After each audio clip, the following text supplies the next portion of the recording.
The road to economic ruin is paved with good intentions. Today, politicians across America champion equal pay legislation, promising to close the wage gap and help women achieve economic equality. But what if I told you that these very laws accomplish the exact opposite of their stated goals? What if the empirical evidence shows that when government mandates equal pay, women are the ones who suffer most? For decades, I've studied how markets actually work versus how politicians think they should work. The data reveals a troubling pattern. Every time government intervenes to help a group, it ends up harming the very people it claims to protect. Today, we'll examine the cold, hard evidence of why equal pay laws don't create equality, they destroy opportunity. We'll explore how these regulations reduce employment prospects for women, limit workplace flexibility, and ultimately perpetuate the discrimination they're designed to eliminate. The market has already provided the most effective anti-discrimination tool ever devised, and it doesn't require a single government bureaucrat to enforce it. As I've argued throughout my career, there truly is no such thing as a free lunch, and equal pay laws exact their price from the very women they claim to help. Chapter 1: The Market's Natural Anti-Discrimination Mechanism. Let me start with a fundamental economic principle that equal pay advocates consistently ignore. Profit maximization is the most powerful force against discrimination in human history. If women truly provided identical productivity for lower wages, rational employers would hire exclusively women and drive their discriminating competitors out of business. This isn't theory, it's observed reality wherever markets operate freely. During my years studying labor economics at the University of Chicago, I witnessed this principle in action countless times. In competitive industries, any employer who refused to hire qualified women at market rates faced inevitable bankruptcy. Their competitors, unburdened by prejudice, captured superior talent at lower costs and dominated the market. This is why discrimination decreases naturally in free markets without any government intervention whatsoever. Consider the garment industry in early 20th century America. Jewish and Italian immigrant women faced significant social discrimination, yet found abundant employment opportunities precisely because profit-seeking entrepreneurs recognized their skills and work ethic. These businessmen didn't hire immigrant women because they were enlightened social reformers. They hired them because it was profitable. The market's invisible hand guided self-interested behavior towards socially beneficial outcomes.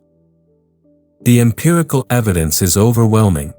Countries with the freest labor markets consistently show the smallest wage gaps and highest female employment rates. Switzerland, with minimal employment regulation, boasts one of the world's highest female workforce participation rates. Meanwhile, heavily regulated European nations with extensive equal pay legislation struggle with persistent unemployment among women, particularly young women entering the workforce. But equal pay legislation fundamentally misunderstands how markets determine wages. Compensation reflects the interaction of countless variables: productivity, experience, hours worked, geographic location, industry conditions, and individual preferences. When government mandates identical pay regardless of these factors, it creates artificial rigidities that harm everyone involved. The market's sophisticated pricing mechanism, refined through millions of voluntary transactions, gets replaced by bureaucratic decree. The beauty of price theory demonstrates why these interventions fail so predictably. In my work on microeconomic theory, I've shown how prices coordinate information across vast networks of individuals who never meet or communicate directly. Wage differentials serve crucial signaling functions, directing human resources toward their most productive uses. When government eliminates these price signals through equal pay mandates, it destroys the information system that allows markets to function efficiently. The result isn't equality, it's chaos, waste, and reduced opportunities for everyone, especially those the laws claim to protect. Chapter 2: How Equal Pay Laws Create Employment Barriers for Women. Here's where equal pay legislation reveals its cruelest irony. By mandating identical compensation, these laws make hiring women significantly more expensive and risky for employers.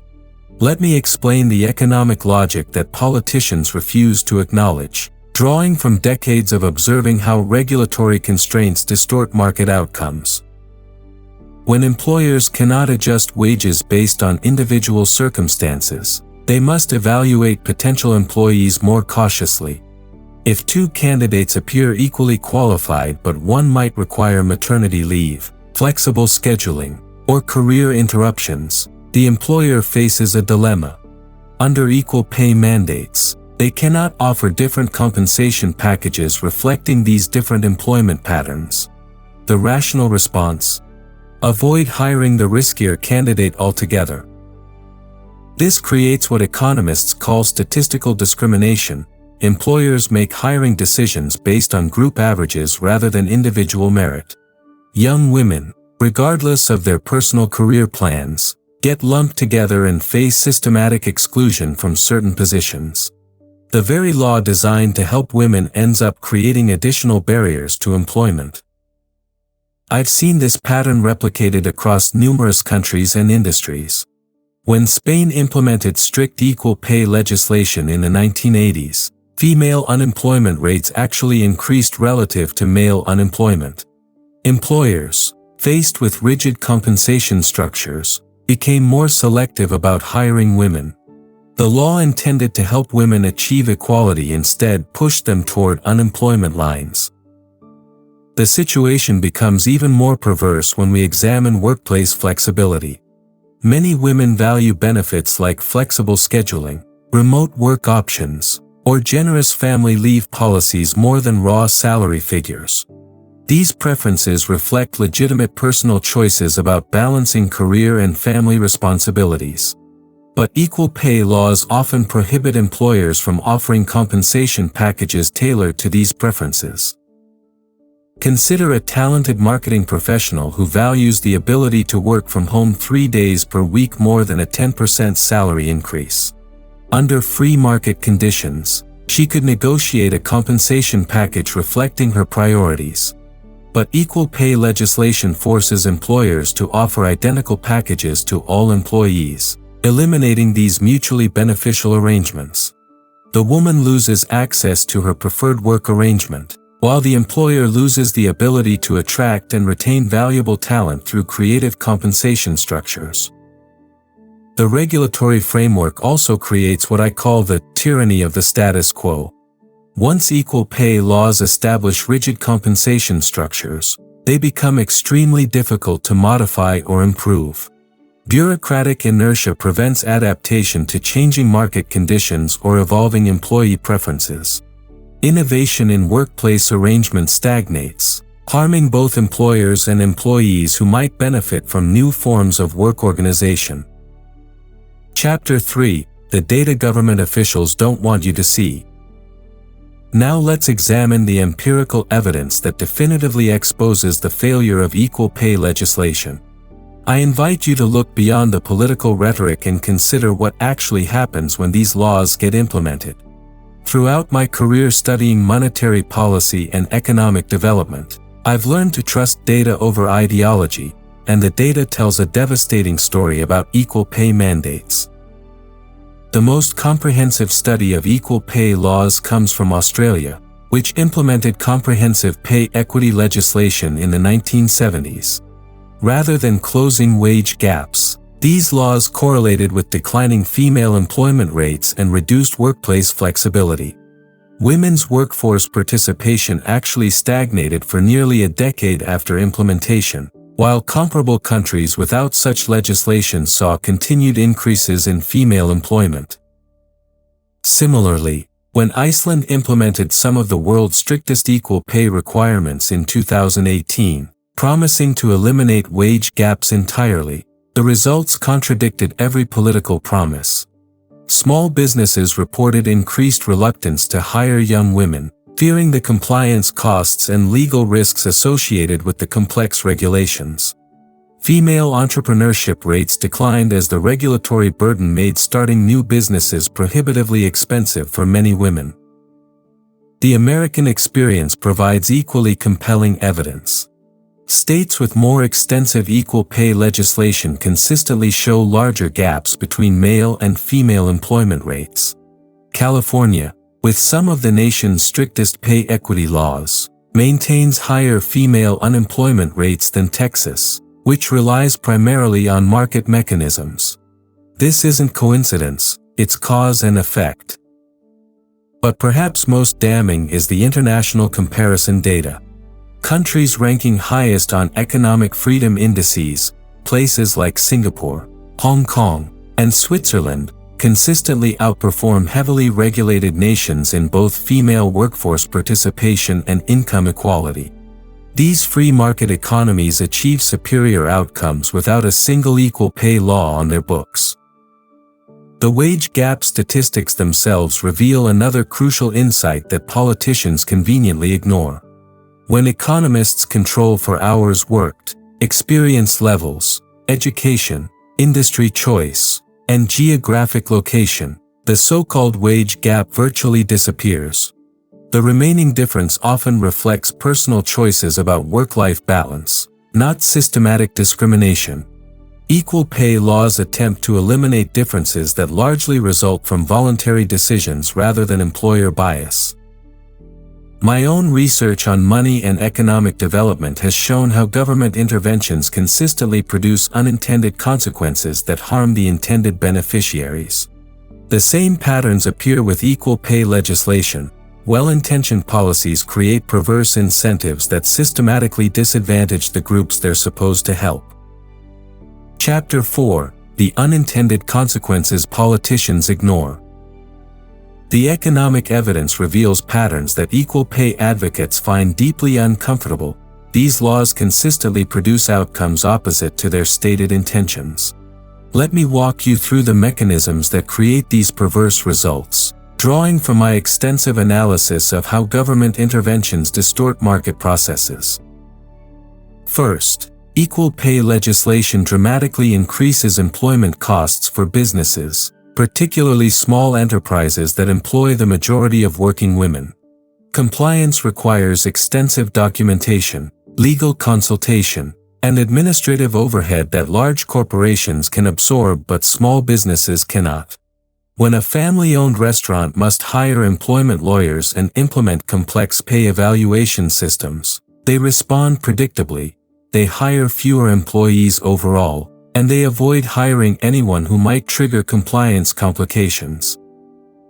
This regulatory burden falls disproportionately on women-owned businesses, which tend to be smaller and less able to absorb these costs. Female entrepreneurs find themselves squeezed between increased compliance expenses and reduced flexibility in managing their workforce. The result? Fewer women start businesses, and existing women-owned enterprises struggle to compete against larger, better-resourced competitors. This exemplifies what I've called the tyranny of the status quo. Existing regulations protect established players while blocking entry for newcomers. Second, equal pay laws create powerful incentives for employers to avoid situations where pay differences might arise. Rather than risk legal challenges, many companies simply refuse to hire pregnant women, recent mothers, or anyone approaching childbearing age. While such discrimination is already illegal, equal pay laws make the financial stakes much higher, encouraging more aggressive avoidance strategies. The healthcare industry provides a perfect case study. Hospitals and medical practices increasingly prefer hiring male nurses and technicians, not because they're more qualified, but because their employment patterns are more predictable. Equal pay requirements make it impossible to offer compensation packages that account for the reality that many female healthcare workers prefer part-time or flexible schedules to accommodate family responsibilities. Third, these laws often freeze wages at artificially low levels for everyone. When employers cannot differentiate compensation based on individual circumstances, They tend to offer conservative packages that satisfy legal requirements while minimizing risk. High-performing women lose the ability to negotiate superior compensation based on their exceptional contributions, while all employees face reduced opportunities for merit-based advancement. The monetary theory I've developed throughout my career demonstrates how price controls inevitably create shortages and surpluses. Equal pay laws function as price controls on human labor, with predictably disastrous results: shortages of employment opportunities for women and surpluses of unemployed female workers seeking positions that no longer exist. Chapter 5: How Free Markets Already Solve the Discrimination Problem. Here's what politicians don't want you to understand: competitive markets have already created the most effective anti-discrimination mechanism in human history. I invite you to consider how market forces naturally eliminate unfair pay practices without requiring a single government bureaucrat. Throughout my research on capitalism and freedom, I've documented how economic liberty produces social justice more effectively than any government program. The beauty of market competition lies in its relentless pressure toward efficiency. Any employer who systematically underpays qualified workers faces inevitable consequences. Their best employees leave for better opportunities, while their competitors gain access to superior talent at competitive rates.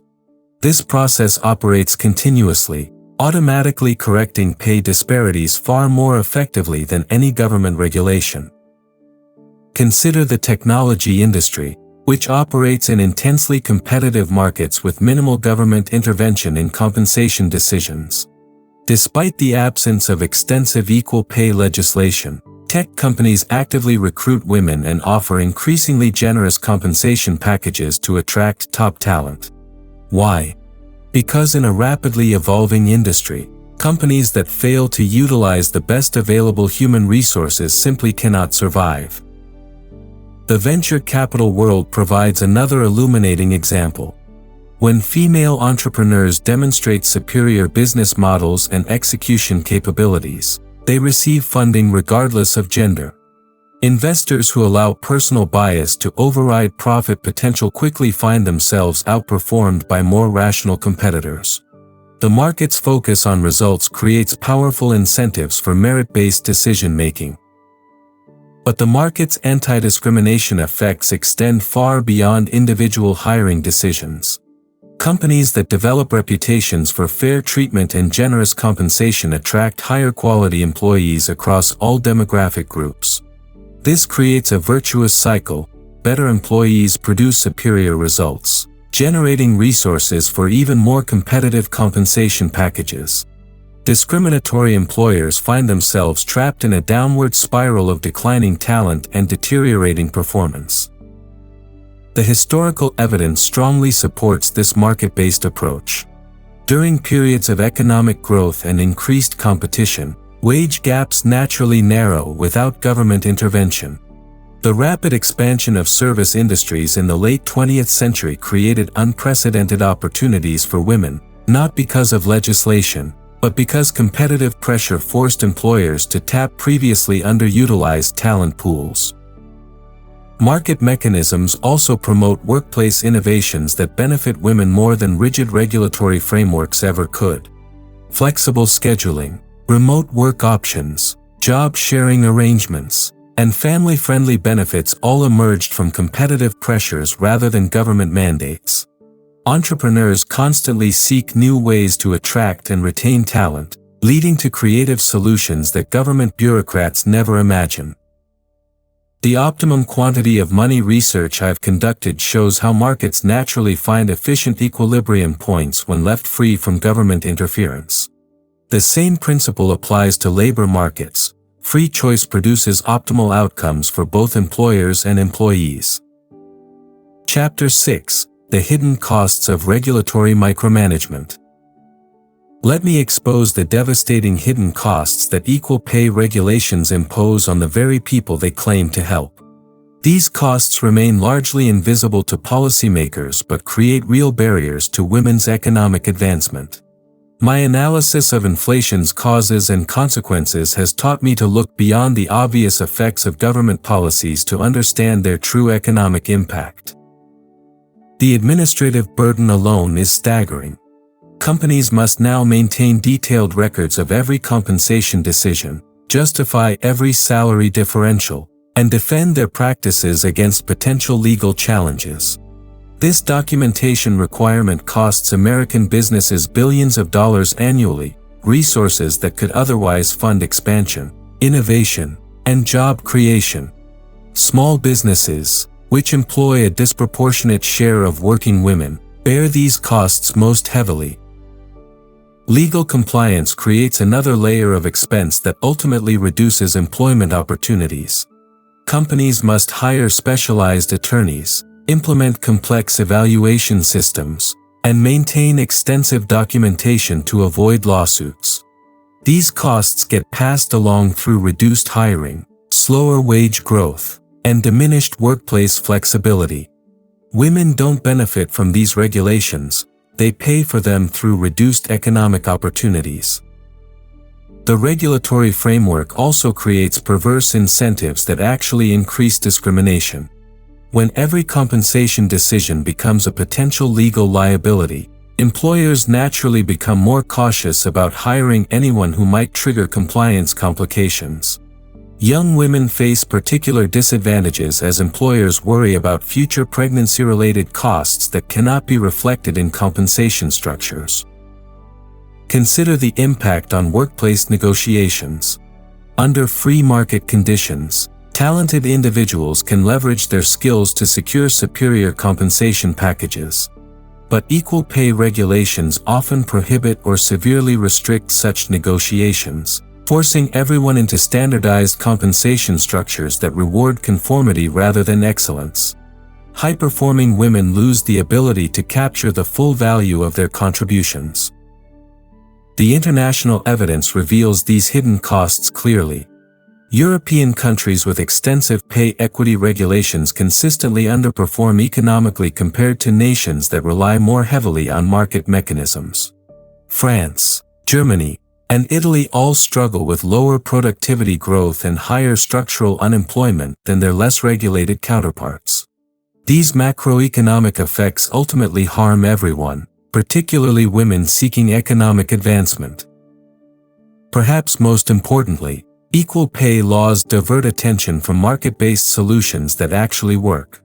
Instead of addressing the real barriers to women's economic advancement, such as occupational licensing, excessive regulation of flexible work arrangements, and tax policies that penalize dual-earner families, politicians focus on feel-good legislation that sounds helpful but accomplishes nothing.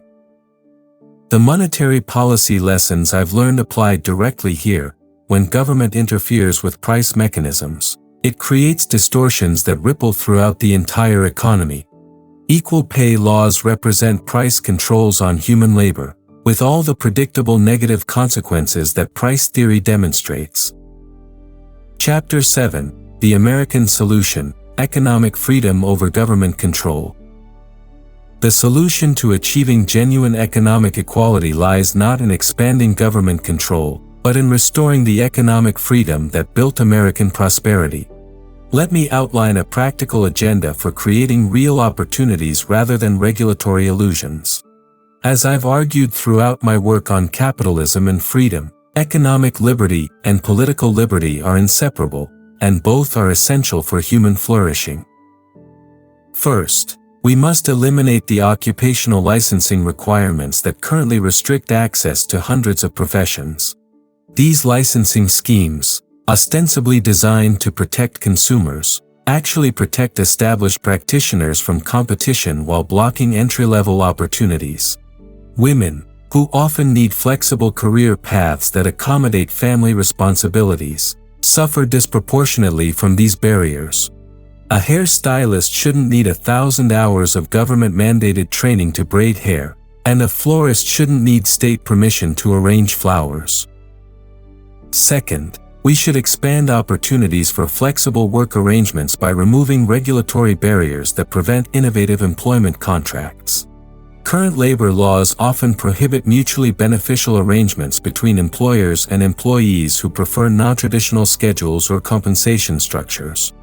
Many women would prefer to trade higher hourly wages for greater schedule flexibility, but government regulations frequently make such arrangements illegal. Third, tax policy reform could dramatically improve opportunities for working families.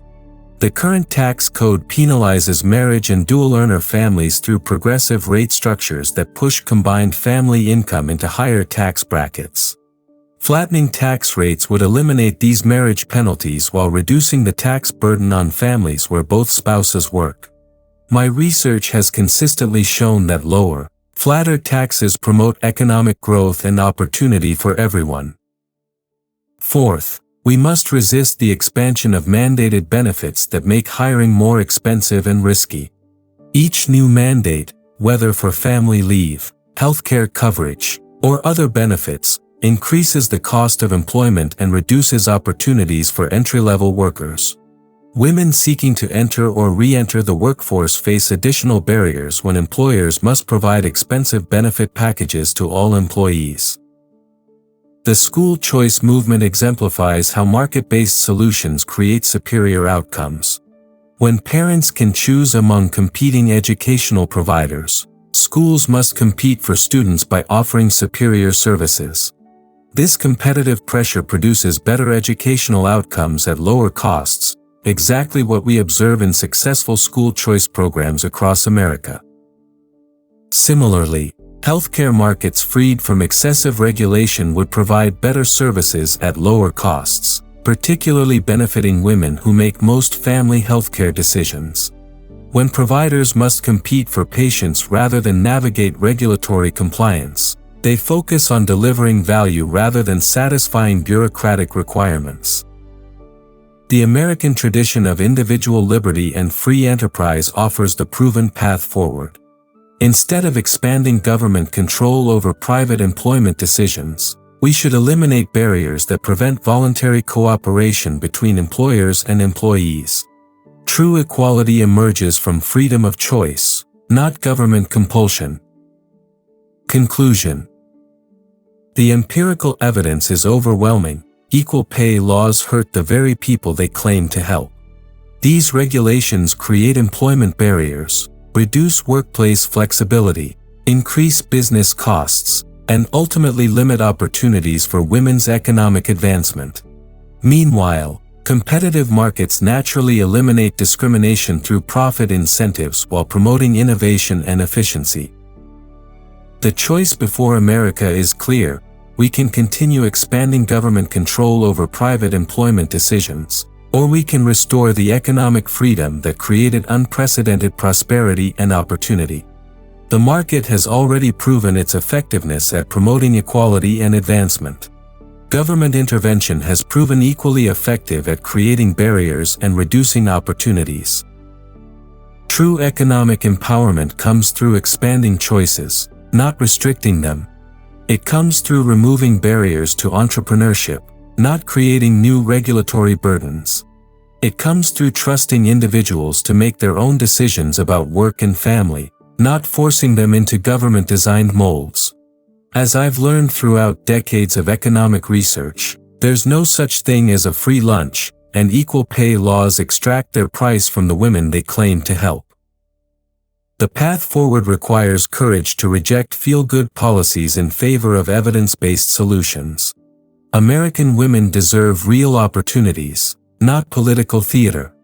They deserve the freedom to pursue their own paths to prosperity, not government-mandated outcomes that ultimately limit their choices.